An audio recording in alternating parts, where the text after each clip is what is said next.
छठ के दिन अगर षडानंद कार्तिकेय जी महाराज का नाम लेकर बेलपत्र और उस 6 बेलपत्र पर 6 दुर्वा 6 पुष्प 6 अक्षत के दाने रखकर षडानंद कार्तिकेय बाबा के स्मरण कर कर शिवलिंग की जो जलाधारी है उस जलाधारी पर जहाँ अशोक सुंदरी का स्थान है उसी के पास में कार्तिकेय जी का स्थान है। किसी भी छठ पर यदि आप बाबा को वो बेलपत्र, वो दुर्वा, वो पुष्प, वो अक्षत का दाना 6 समर्पित करते हैं, छठ के दिन नंदेश्वर बाबा का नाम लेकर, कार्तिकेय बाबा का नाम लेकर यदि समर्पित करते हैं तो जिंदगी में कितना भी कर्जा हो वो कर्जा 3 महीने के अंदर समाप्त होता ही है। कितना भी कर्जा। आज पूरे भारतवासियों को, संपूर्ण विश्व को यमुना महारानी भूमंडल पर आई थी। जैसे गंगा पृथ्वी पर आई थी ऐसे ही यमुना महारानी भी आज ही के दिन, आज यमुना छठ भी है, माँ दुर्गा का आज कात्यायनी स्मरण है, छठ वाला। आज ही के दिन यमुना मैया भूमंडल पर पृथ्वी पर आई थी। यमुना जी के प्रागट्य उत्सव की, जन्म उत्सव की, यमुना जी के पृथ्वी पर पधारने की सभी भारतवासियों को बहुत बहुत बधाई हो। श्याम सुंदर श्री यमुने महारानी की माँ यमुना आपके जीवन का सुख प्रदान करे। आज पूरे भारत की भूमि पर आज का जो दिन होता है, नवरात्रि का जो छठा दिन होता है, यमुना महारानी के प्रागट्य का रहता है। इसलिए छठे दिन के पहले पंचमी, छठ और सप्तमी, ये 3 दिन ऐसे रहते हैं कि इस बीच में जो माता कात्यायनी का दिन होता है और यमुना जी का प्रगट दिवस होता है, इस दिन जैसे एक नदी का संचार भूमंडल पर आता है तो थोड़ा ना थोड़ा प्रत्येक देश में, प्रदेश में चारों तरफ थोड़ा थोड़ा हवा का संचार रहता है। थोड़ा थोड़ा ऐसा लगता है कि मौसम चेंज हो रहा है, पानी के छींटे जैसा रहेगा, थोड़ा हवा का संचार बना रहेगा। ये सब क्रम रहता है, जो नियम बना हुआ है शास्त्रों का वैसा। क्योंकि पटानी जब यमुना देवलोक से उतर कर इस मृत्यु लोक में आती है तो उसका एक आदर, उसका एक सम्मान, उसका एक सत्कार होता है।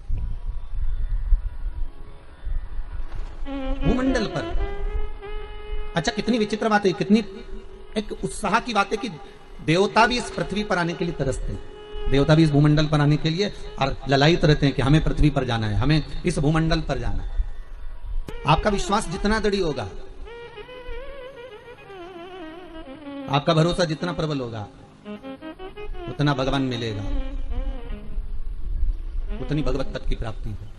जब तक राम तुम्हारे अंदर नहीं आ सकता, कब आएगा राम? जब तुम शंकर की कथा में प्रवेश करोगे। राम कब मिलेंगे? जब तुम शिव कथा में प्रवेश करोगे। कृष्ण कथा कब मिलेगी? जब तुम शंकर की कथा में प्रवेश करोगे। इसलिए राम कथा की शुरुआत तुलसीदास जी, वाल्मीकि बाबा शंकर की कथा से करते हैं और श्रीमद् भागवत की शुरुआत वेद व्यास जी शिव कथा से करते हैं, शंकर की कथा से शुरुआत करते हैं। भागवत जी को भी उठाकर देखिए, शिव की कथा प्रथम में आएगी, फिर बाद में सारी कथा चालू होगी। राम कथा को उठाकर देखिए, शिव कथा प्रथम में आएगी, इसके बाद रामचरितमानस चालू होगी। विष्णु पुराण उठाकर देखिए, सबसे पहले शंकर का प्रसंग आएगा। अगर हमें जिस देवता की आराधना करना है, स्वयं देवी भागवत, नवरात्र में अगर आप देवी भागवत पढ़ रहे हो, नवरात्र में अगर देवी भागवत को सुन रहे हो तो देवी भागवत का भी स्मरण करोगे तो सबसे पहले शंकर की कथा आएगी। सारी पुराणों में सबसे पहले शंकर को लाकर दिया गया। क्यों? क्योंकि शंकर की अगर कथा में तुम प्रवेश कर गए, शंकर का स्नेह तुमने पा लिया, शंकर का अनुमोदन अगर तुमने कर लिया, शिव स्मरण में अगर तुम डूब गए तो तुम्हें जिस देवता का तुम भजन कर रहे हो उसको पानी में देरी नहीं लगेगी, वो मिल जाएगा। पर दुनिया इतनी विचित्र है कि सारे देवता को रिझाना पसंद करती है, शंकर के पास बाद में जाती है। वो बाद में कब जाएगी? जब कोई बीमार पड़ गया, किसी का एक्सीडेंट हो गया, कोई बहुत ज्यादा बेकार हालत में पड़ गया, तब पंडित जी को फोन लगा के बोलेंगे महामृत्युंजय का पाठ कर दो। पंडित जी मन में सोचे ये तो कभी शंकर जी के नहीं रिझाती थी, ये कभी तो शंकर का नाम नहीं लेती थी, ये शंकर का कभी भजन नहीं करती थी, सारे मंदिर गई पर शिव जी के मंदिर कभी नहीं गई, कभी एक लोटा पानी नहीं चढ़ाया, कभी शंकर का अनुमोदन नहीं करा, और उल्टा कहती थी कि हम शंकर का प्रसाद नहीं लेते, और उल्टा कहती हम शंकर के मंदिर नहीं जाते। बताओ, अब एक तरफ तो ये कह कि शंकर के मंदिर नहीं जाऊं, प्रसाद नहीं लो, और आज जब दुख की घड़ी आई तब शिव याद आ गया, तब शंकर याद आया। तो भी शंकर के मन में अभिमतता नहीं। शंकर कहते हैं भले बाद में आया तो मेरे करीब में।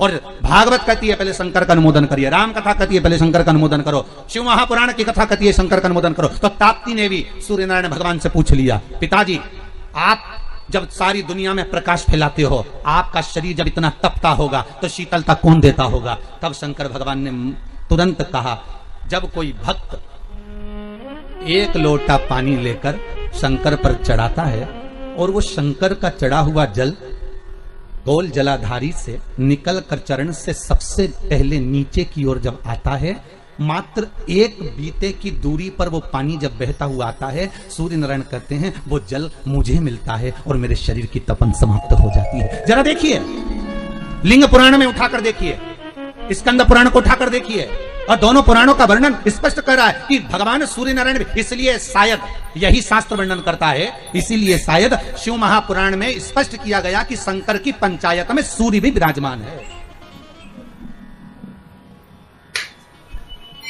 शंकर जी की पंचायत का मंदिर है क्या पांडे तारा में कहीं? शिव पंचायत का? अरे बोलो तो सही, शिव पंचायत का कोई मंदिर है? नहीं है। शिव परिवार का तो होगा पर पंचायत का नहीं होगा।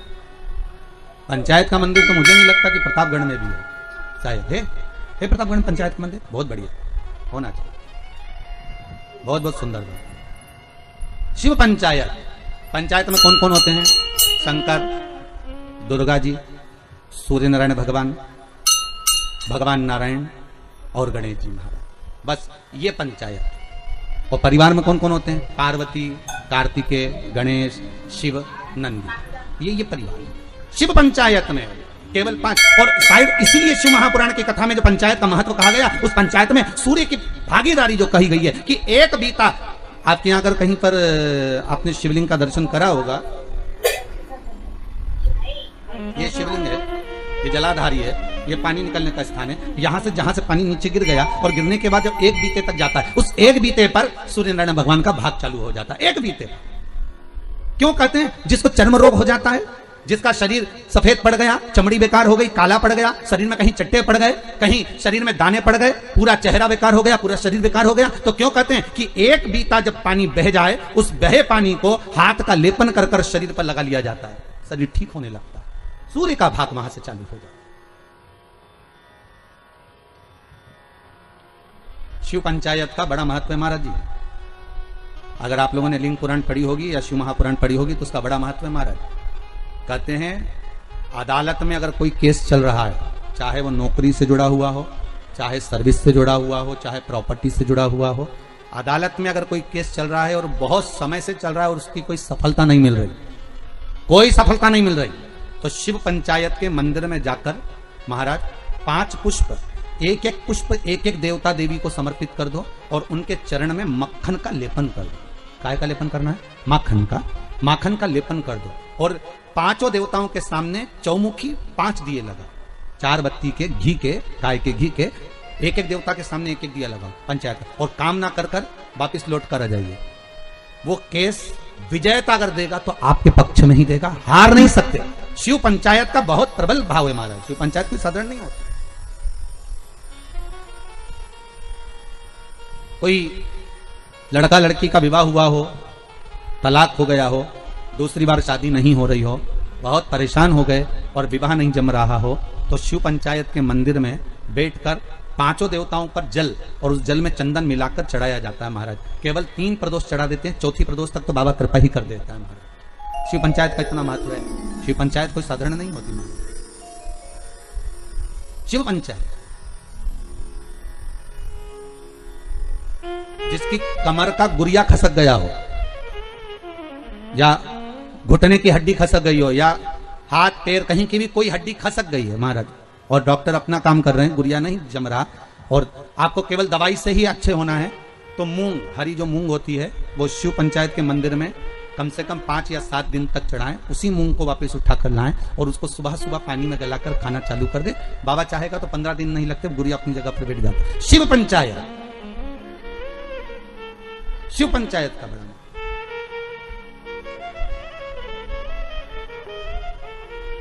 सहज नहीं है शिव पंचायत।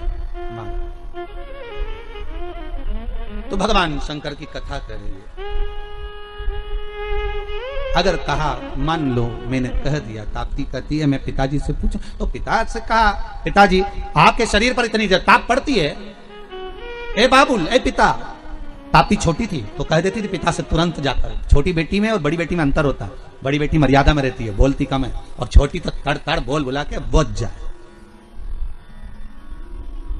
उसको जो बोलना है ना छोटी को, वो तो बोल देगी, वो रुकती नहीं है। बहनों में यही भाव है, बहनों में जो बड़ी बहन होती है ना वो थोड़ी शांत रहती, शीतल रहती, और छोटी वो तो 2 मिनट, जी जी तू चुप रहे, मैं सब बोल दूंगी, बस बात इतनी। तू तो ये बता लड़का पसंद है कि नहीं है, जुमाने का देखा तो वो कहते नहीं इतना कोई बस, तो तू क्या करना, तू शांति बैठ, बाकी सब मैं निपटा दूंगा। छोटी गई, मम्मी हाँ तुम जीजी की शादी जहां कर रही हो ना, अच्छा नहीं लग रहा है, बताओ। वो बड़ी नहीं बोल पाई, इसने जाके बोल दिया और सबके सामने बोल दिया। ले तो दूल्हा भी मैं बैठा था, बापड़े ने सोचा चलो वापिस से चलो, क्या करे, जब यही बोल रही थी चलो। छोटी छोटी बोलती नहीं, बड़ी बोलेगी नहीं, और छोटी तुरंत ओ बोला बोले चली बस जा। अच्छा शादी ब्याह में भी बहुत ध्यान रखना पड़ता है, बड़ी बहन की शादी कैसे भी कर दो, पर छोटी की में अगर जरा सी कमी रह जाए ना तो बोले बिना नहीं रहती। हाँ इतना था तो भी तो अच्छे से नहीं करी, बस बताओ। छोटी छोटी होती है, हम तो कहते छोटी खोटी भी होती है, छोटे खोटे बहुत उद्यमी भी रहते, बोलने में भी एकदम पटाख, जो बोलना है बोल दिया।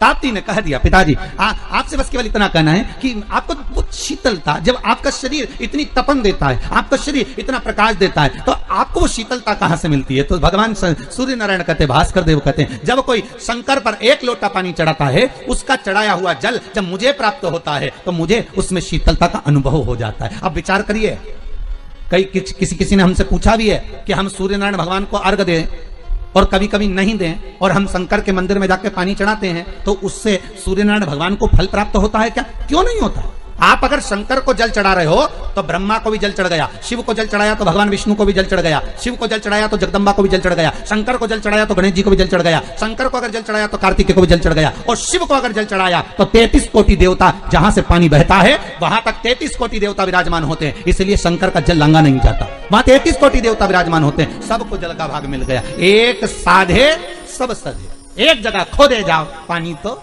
निकले, खोदो मिल गया।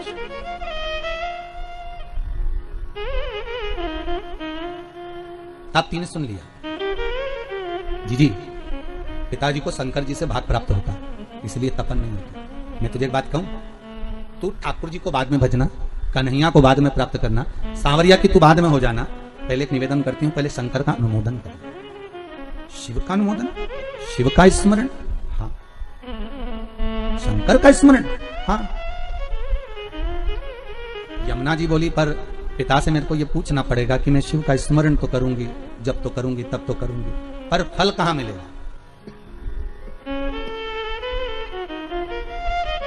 फल कहां मिलेगा? बहुत ध्यान दीजिएगा महाराज। शिव महापुराण की कथा कहती है, देवलोक में कितना भी अच्छा काम कर लेना उसका कोई फल नहीं मिलता। फिर से बोलो एक बार, किस लोक में? देवलोक में। देवलोक में जाकर तुम भगवान का भजन करोगे उसका कोई फल नहीं मिलेगा, बहुत ध्यान दीजिएगा। देवलोक में जाकर तुम कथा सुनोगे उसका कोई फल नहीं मिलेगा। देवलोक में जाकर तुम दान दोगे उसका कोई फल नहीं मिलेगा। ऐसी कृपा कर दे कि अब वो गलती नहीं करूंगा, हो गया मेरे से गलती हो गई थी, मैंने हो सकता है पीपल का वृक्ष कटवाया हो, बेलपत्री का वृक्ष कटवाया हो, और भी आम के पौधे ना जाने कितने बगीचे कटवाए होंगे, जब मैंने कॉलोनी काटी होगी, जब मैंने प्रॉपर्टी बनाई होगी, जब मैंने कुछ निर्माण करा होगा, ना जाने कितने ऑक्सीजन देने वाले इन वृक्षों को काटा होगा, तो उसका भाग हो सकता है मेरे कर्म में लिखा होगा, पर आज क्षमा मांगता हूं कि अब नहीं होगा। उस परमात्मा से भले पलंग पर पड़े हो पर क्षमा याचना कर लो, उससे मांगो क्षमा। वो पिता है और बाप हमेशा अपने बच्चे को माफ कर देता है, ये पक्का है। हो सकता है गलती हुई होगी तो मेरा शंभु, मेरा त्रिकालदर्शी, मेरा कैलाशी क्षमा भी करे।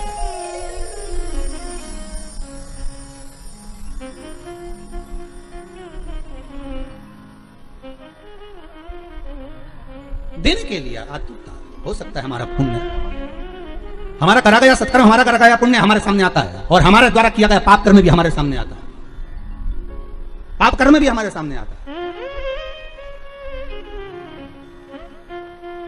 फिर निवेदन करूंगा, मत बुरे कर्म कर बंदे वरना पछताएगा, भगवान की आंखों से तू बच नहीं पाएगा, तू बच नहीं पाएगा।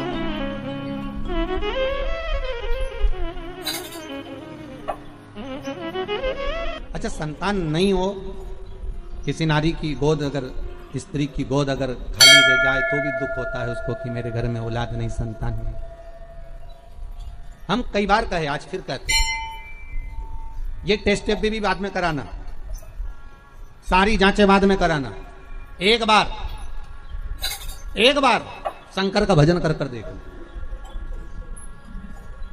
पिछले वर्ष कथा में तुमरुका जी की जो कथा कही थी, यूट्यूब पर डली हुई थी, अगर आप लोगों ने नहीं सुनी हो तो उसको निकालना यूट्यूब पर। श्री तुमरुका शिव महापुराण की कथा हमने कही थी, तुमरुका जी का व्याख्यान, उसमें वर्णन किया था। सब जगह से अगर हार जाओ और सारे रिपोर्ट आपकी आपने सब दूर दिखा ली, तो एक बार शंकर पर भरोसा कर तुमरुका जी का नाम लेकर सफेद आंकड़े की जड़ को शिव जी पे से रजस्वला धर्म के 7वें दिन 21 बार घुमा लो, नाम गोत्र बोलकर कमर में लाल धागे में बांध लो, पीपल के पत्ते शिव जी को चढ़ाओ, उठाकर लाओ, उस एक पत्ते को रात्रि को गाय के दूध में उकालो और उस दूध को दोनों पति पत्नी पियो, साथ रहिए। समय आएगा, बाबा चाहेगा तो 3 या 4 महीने में गर्भ ठहर ही जाएगा। सारे डॉक्टर को दिखा लिया अपनी जगह, टेस्ट भी करवा लिया अपनी जगह, पर एक बार प्रयोग, और वो विश्वास रखकर करना पड़ेगा। शंकर पर जो भी कार्य कर रहे हो आप, जो उपाय कर रहे हो आप, शिव का स्मरण कर, भगवान पर अगर विश्वास रखोगे, भरोसो दृढ़ इन चरणन करो, श्री वल्लभ नक चंद्र छटा बिन सब जगह ही अंधेरो। अगर भरोसा है तो शंकर है, और भरोसा नहीं तो शिव कहां से। विश्वास लेकर अगर आए हो तो काम तो, ये लोग काशी से आए हुए हैं, विश्वास लेकर ही तो आए होंगे कि हम जाएंगे शंकर की कथा में तो बाबा कृपा जरूर करेगा। कई लोग यहाँ पर बैठे हुए हैं जो विश्वास लेकर आए हुए हैं, दूर दूर से आए हुए हैं, केवल विश्वास लेकर कि भगवान कृपा करेगा किसी ना किसी रूप में, मुझे विश्वास है कि बाबा मेरी सुनेगा। और फिर कहता हूं, कथा में अगर आपने मन लगा लिया, भले टीवी चैनल के माध्यम से श्रवण कर रहे हो, भले मोबाइल के माध्यम से श्रवण कर रहे हो, भले पंडाल में सुन रहे हो, बाबा से अगर दिल से आपने अगर कह दिया तो 3 महीना बहुत होता है सब कामना पूरी होने के लिए। मेरा बाबा आपको कुछ ना कुछ दे ही देता है, बस आपकी रुचि के अनुसार सुख प्रदान कर ही देता है। आप उस पर विश्वास, भरोसा, भटकना नहीं है हमको, मार्ग से विचलित नहीं होना। कई लोगों की आदत रहती है, पहले राम जी के पास चले जाएंगे, राम जी से काम नहीं होगा तो कृष्ण के पास चले जाएंगे, कन्हैया जी से काम नहीं होगा तो हनुमान जी के पास चले जाएंगे, हनुमान जी से नहीं होगा तो शंकर जी के पास चले जाएंगे। पर शिव महापुराण की कथा कहती है, गुरु जी के 2 चेले, गुरु जी ने दोनों चेलों से कहा, जाओ जमीन खोदो, 50 फीट पे पानी निकलेगा और मेरे लिए लोटा भर के पानी लेकर आओ। चेलों ने मन में विचार करा, बताओ पानी इतना सारा पड़ा, वो पी लो, मैं 50 फीट खोदें फिर पानी लाए। जाओ दोनों 50 फीट खोदना, पानी निकलेगा और लेकर आना, मेरे को पानी पीना है, जाओ जरा। दोनों चेले चले गए, एक गया तो खोदता गया, दूसरा गया तो उसने यहाँ खोद लिया, फिर वहां खोद लिया, फिर वहां खोद लिया, पानी नहीं निकला। 50 फीट तक एक चेला था तो वो खोदता गया, पानी निकल गया, लोटा भर के लेकर आए। गुरुजी ने पूछा पानी निकल गया? दूसरे से पूछा तुझे नहीं निकला? नहीं। गुरुजी ने पूछा तूने खोदा था? बिल्कुल, चलकर देख लो। गुरुजी गए देखने के लिए, गुरुजी ने देखा तो उसने क्या करा, थोड़ा यहाँ खोद लिया, थोड़ा वहां खोद लिया, थोड़ा वहां खोद लिया, थोड़ा वहां खोद लिया, पानी नहीं निकला। और एक चेले से पूछा तूने कैसे निकाला? तो कहते एक ही खड्डे को मैं खोदता गया तो पानी निकल गया। यहाँ शास्त्र वही कह रहा है, एक पकड़ो और एक जगह ही खोदते रहो, शंकर जी का भजन करते रहो, तारेगा तो ये, मारेगा तो ये, कहेगा तो ये, जो कुछ करेगा खोदते जाओ, पानी जरूर निकलेगा। पर 10 जगह खोदोगे, कभी इधर खोद लिया, कभी उधर खोद लिया, कभी उधर खोद लिया, तो पानी नहीं निकलना है, कोई काम तुम्हारा बनना नहीं है, कुछ भी नहीं होना है। एक ही जगह खोदो, खोदे पानी निकलेगा। करो भजन एक का, पर आदत बुरी है ना तुम्हारी। फिर कोई घूम रहा था उसके पास, फिर किसी के पास।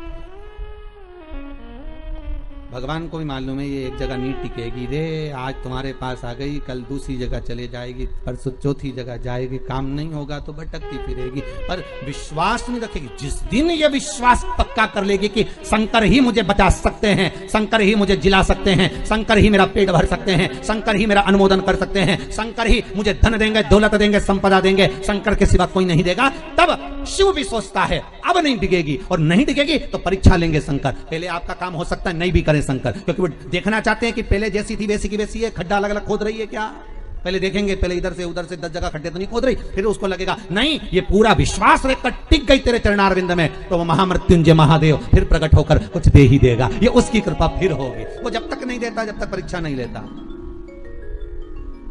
सास बहू को चाबी जब तक नहीं देती, जब तक सास बहू की परीक्षा नहीं ले लेती।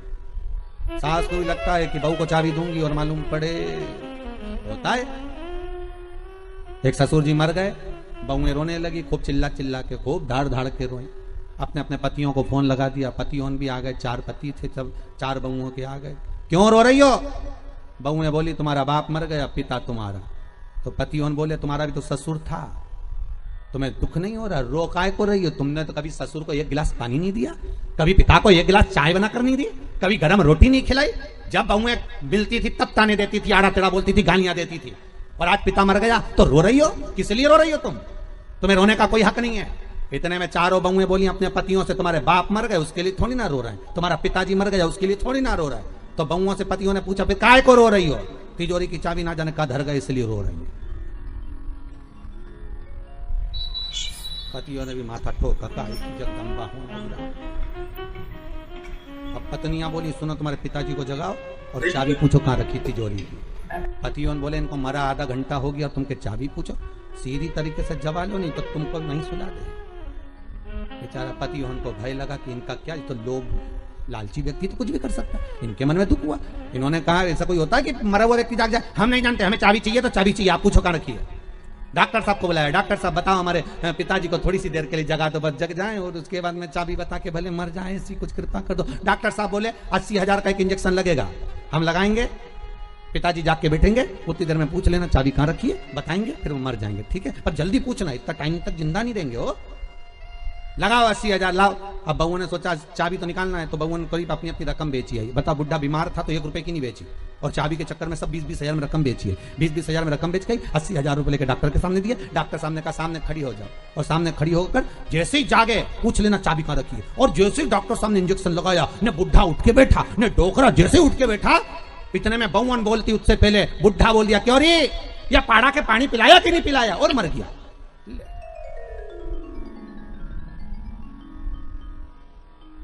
अब बहुवन तो और चिल्ला चिल्ला के रोने लगी। डॉक्टर साहब वंस मोर, एक बार फिर से। डॉक्टर साहब बोले, ला 80,000, फिर इंजेक्शन लगाऊंगा, आपकी बार पाड़ा के पानी पिलाया, आप भैंस के पिला के मर जाएगा। ला अभी जगाऊं मैं, जगाने में क्या, एक दुनिया है साहब, धन की मीत है, कोई किसी का नहीं संसार में, केवल धन ही मीत है। परसों की कथा में कहा था, मरने के बाद सब कुछ फेंक देंगे पर अंगूठी चिन्ह नहीं फेंकेंगे, सब रख लो। कौन फेंक रहा?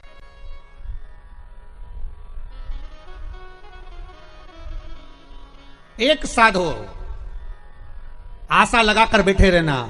विश्वास में आस भी है और विष भी है। विश्वास में दोनों चीजें, विष भी और आस भी है। आप विश्वास लगाकर अगर बैठे हुए हो, तो आस अगर लगाए हुए हो, तो यह पक्का है कि शिव मिलेगा जरूर, शंकर प्राप्त जरूर होगा। अगर आस लगाई है तो मिलेगा जरूर, वो मिलेगा।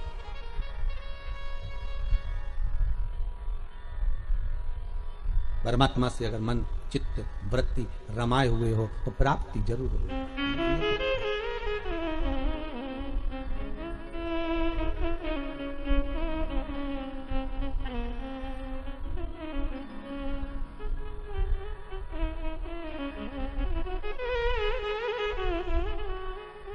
वो मिलेगा।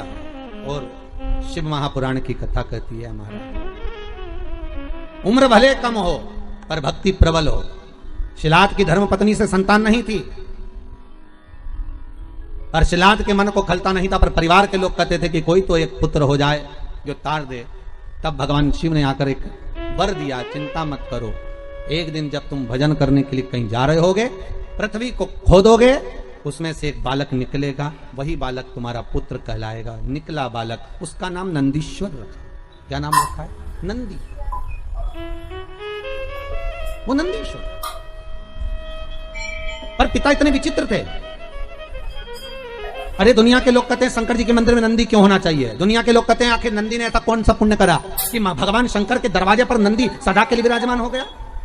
कहते हैं शंकर से ज्यादा आराधना नंदी की भी करेंगे तो उसकी भक्ति प्राप्त होगी। तो नंदीश्वर में ऐसा क्या सुख है? नंदीश्वर क्यों शंकर के मंदिर में इतने सारे गणों में केवल एक नंदी ही क्यों बैठ गया? क्यों नंदी का होना क्यों जरूरी है शंकर मंदिर में? बिना नंदी के शिव पूजा क्यों नहीं जाती है?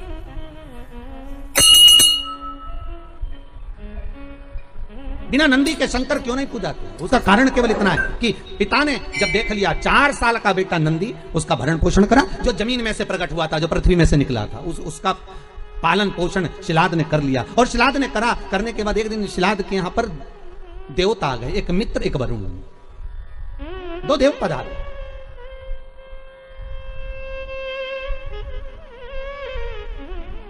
दो देव, मित्र और वरुण दोनों पधारे। और जब दोनों देव जब आए दोनों की सेवा में। आज शिलाद ने एक काम करा, अपने छोटे से पुत्र को लगा दिया कि इनकी सेवा कर। जाओ, मेरा आपसे भी निवेदन है, बहुत भाव से कहूंगा,